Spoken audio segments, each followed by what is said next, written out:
Optical de Method Man en 60 segundos. Este é un discazo que conseguiu ser platino, me parece que en apenas 6 meses, cousa que é bastante complexa en Estados Unidos.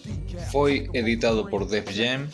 Def Jam é o selo de Run DMC, el Cool J, clásica movida de rappers dos 80 sobre todo.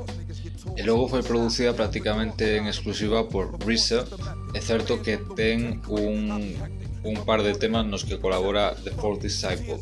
E bueno, este é un disco que ten tanto temas máis hardcore, sobre todo temas máis hardcore, máis técnicos de Method Man, nos que utiliza moito a voz, a cadencia, o raga, no, en sí, e incluso melodías pop, para ao final facer un disco que chega a todos os rappers de street, e tamén a xente que só quere escoitar cousas guapas na radio.